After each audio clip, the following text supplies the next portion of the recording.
Welcome back to Hardware Unboxed. Now, about 3.5 months ago, I teased plans for my ultimate Ryzen 9 3950X build, and yeah, the thing was going to be pretty crazy, and I was really excited to get started. Problem was, the 3950X ended up being, I think it's fair to say, much more special than originally anticipated, and as a result, you guys demanded 30-game benchmarks, memory tuning guides, motherboard compatibility testing, and the list just went on. And then by the time all that was done, I had to tackle new GPU products from AMD and Nvidia, as well as new CPUs from AMD, as well as some refreshed ones from Intel. So the end of 2019 was hectic. Actually, scratch that, the entire of 2019 was hectic. Problem is, things haven't really calmed down, so my ultimate Ryzen build wasn't happening. I just wasn't getting around to doing it, and then I looked at the schedule, and later this week we have another, well, a pretty insane CPU review actually, so I just needed to get cracking on this thing as soon as possible. That being the case, over the weekend I just got to work making this dream build a reality. I'm pleased with the end result. I'll probably show you a bit more what it looks like in a moment, but I have to admit I went into this one with virtually no pre-planning. I had one day to get it done, so we threw it together. Okay, so let's get to it. For this one, I'm going to roughly show you the build process while discussing the components, maybe what it was like to install them, basically whatever I feel like as we're going through it. And I'm going to do this because I asked our Patreon members if they'd like some sort of soothing music as background stuff over the B-roll, or if they would like my nails on a chalkboard voice, and they unanimously went with the torture option. So a sick bunch, those guys. Oh, and once the build process is complete, I'll of course talk about performance, thermals, noise levels, all that good stuff. So let's get started. Step 1 was to take apart the ASRock X570 Aqua motherboard, and by taking apart I mean remove the massive and very heavy monoblock.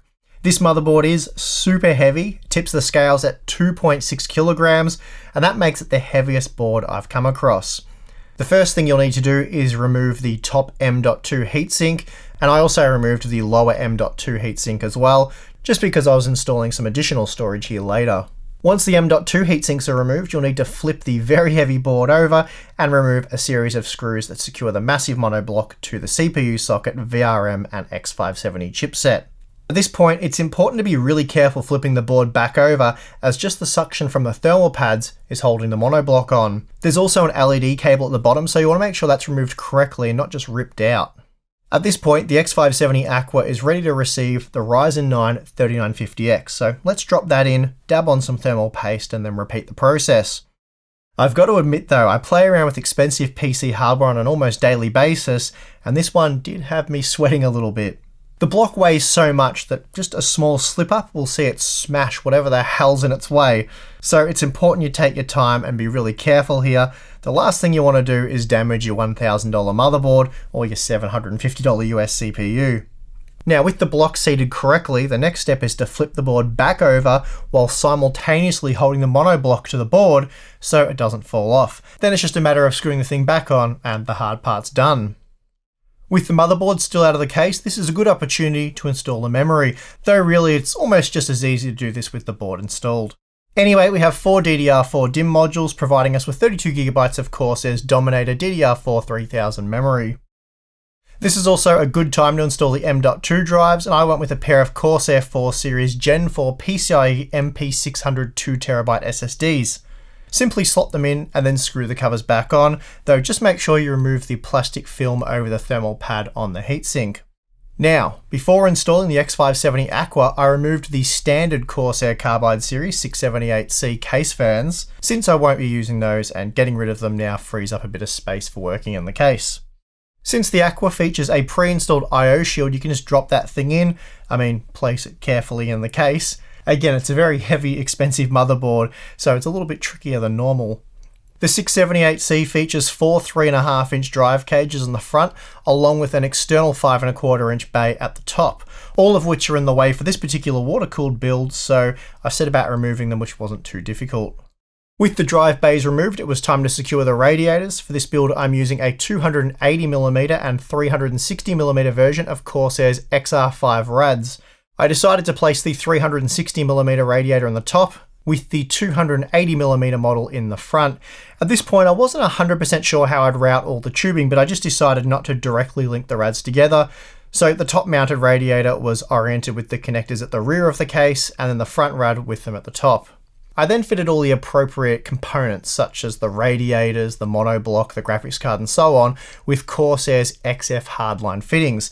These things are really low profile, so screwing them into the monoblock with minimal clearance was a little challenging, but not overly difficult either.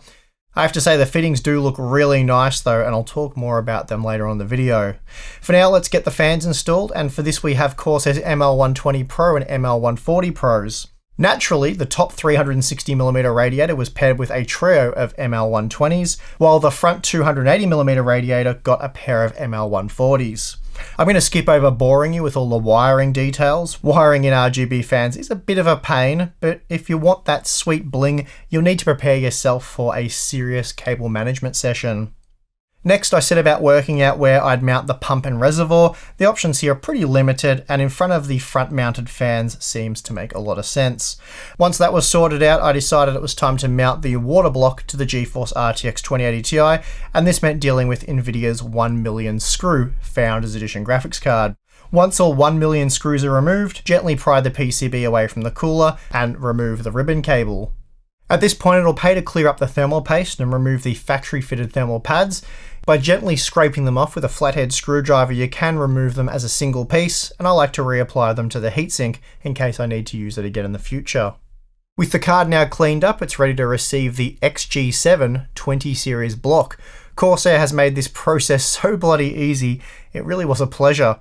All you need to do is sit the block on the box that it came in, and this allows the graphics card to sit flat. If you do this on a desk, the I/O bracket will raise the card and it won't sit flush on the block. So stick it on the box, just let the thing dangle in the wind.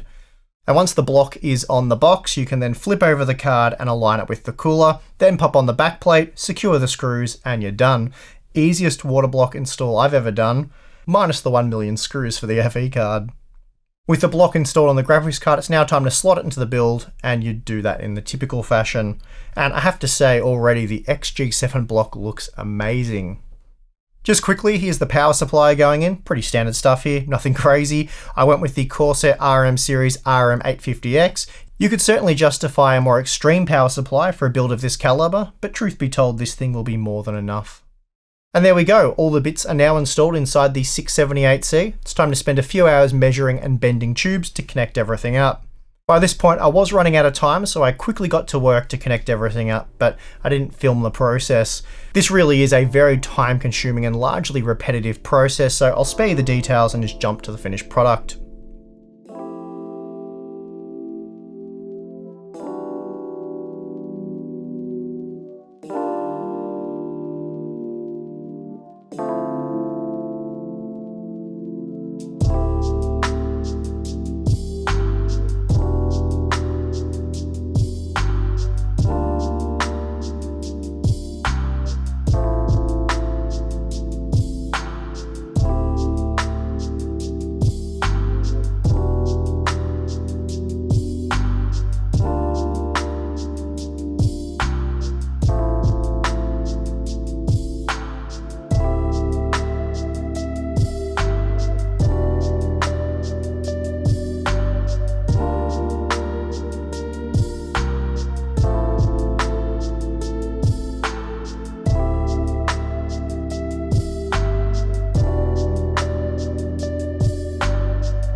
Well, I've got to say, this thing turned out great. I absolutely love it. It's not perfect, there are a few little things I'd probably like to change, but for the most part, yeah, it's pretty bloody awesome.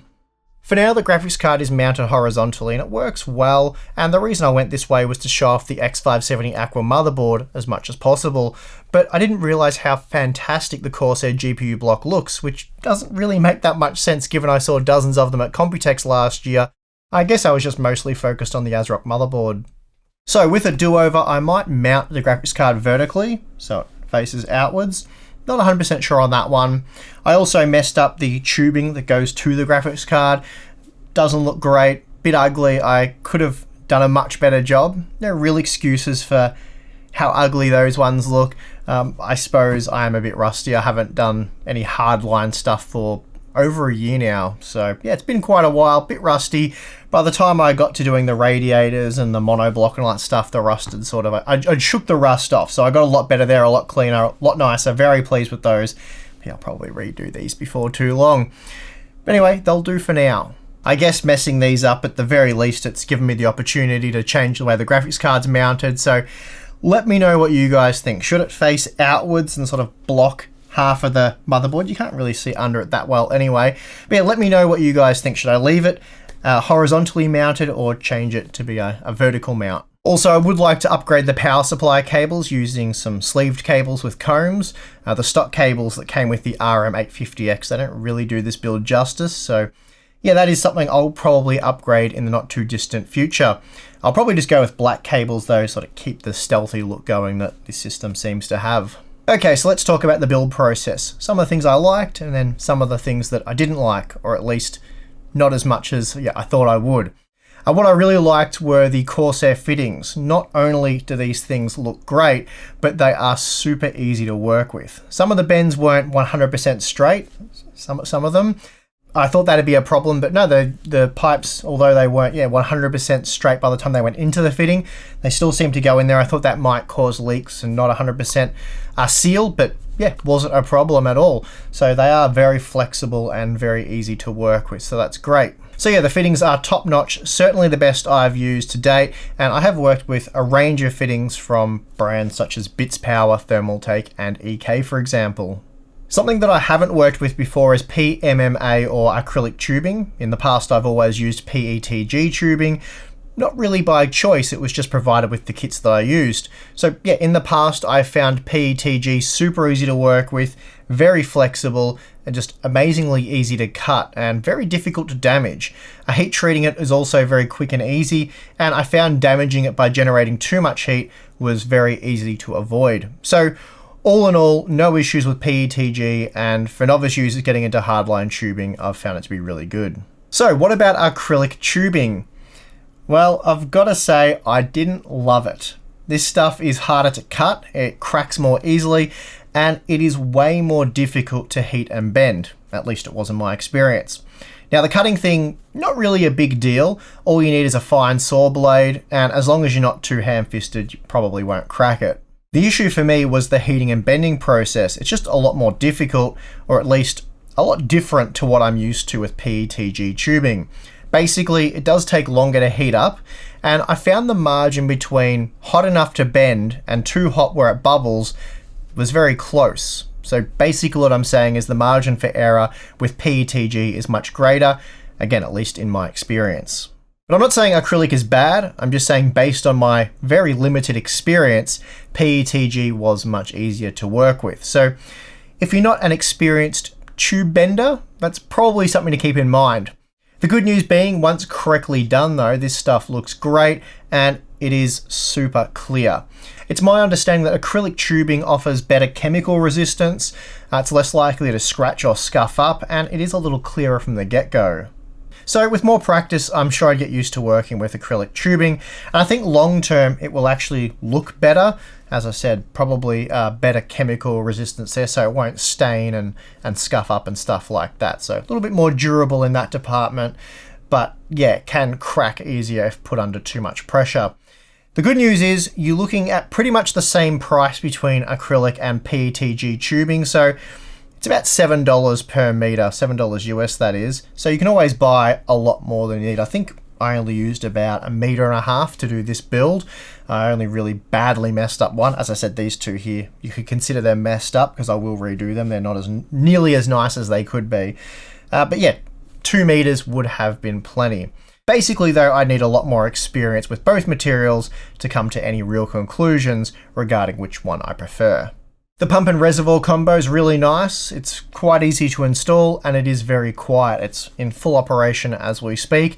The GPU block also looks really, really amazing. As I said, I would kind of like to mount that vertically so you can show it off. It's extremely clear, and Corsair knows how to do RGB effects, and they're once again proven it with this block. It looks absolutely phenomenal. It also works really well, and we'll check that out in a moment. The radiators, yeah, they're radiators. They work really well, no complaints there. And then the ML series fans, well, we're very familiar with those by now, but again, worked well, no complaints there. So let's talk about temps. During my testing, the fan spun at just 1200 RPM, so under full load, the system was virtually silent inside the 678C, and it's running now. Everything's fully working. There's a bit of wind noise outside, so you may be hearing that, not sure. But anyway, the system is very quiet. And since there is quite a lot of liquid in this thing, I extended the usual 1 hour stress test time up to 3 hours to give it plenty of time to do like a full heat soak. And as usual, I maintained a room temperature of 21 degrees, and all testing was conducted with the case door closed, as that is how you would use it. Because I was running the stress test for so long, I didn't want to use Blender, as I didn't want to sit there and restart the stress test every 20 minutes as the Blender test completed. So that being the case, I opted for the overclock checking tool, or OCCT for short, and here I used the Linpack stress test. After 3 hours, the Ryzen 9 3950X maxed out at 79 degrees, which is pretty impressive given the monoblock includes the VRM and X570 chipset. The VRM peaked at just 52 degrees, which is comparable to the temperatures recorded with the Gigabyte Aorus Extreme with a 3900X after an hour of Blender, and that is with no direct airflow. So I think given the test conditions here, these are some pretty solid results. The 3950X was also clocking around 3 to 4% higher when compared to the results with the Aorus Extreme, and this boosted the Cinebench R20 score by about 2.5%. So not an earth-shattering difference, but the 3950X was overclocking itself a little bit higher here, which will lead to an increase in thermal load. For the graphics card, I left the single-player Battlefield 5 campaign running for 3 hours, and since this is a fairly CPU-intensive title, there will be some added load from the 3950X as well. Under these test conditions, the RTX 2080 Ti running at the 4K resolution peaked at just 48 degrees, so another great result there. And that's it really, my super overkill Ryzen 9 build. The costs way more than it probably should at around $5,000 US, but it is a very unique system. Oh, and talking about the build, the components used, and the price and all that, I mentioned this in part 1, I'll just mention it again here. Probably should have said this earlier on.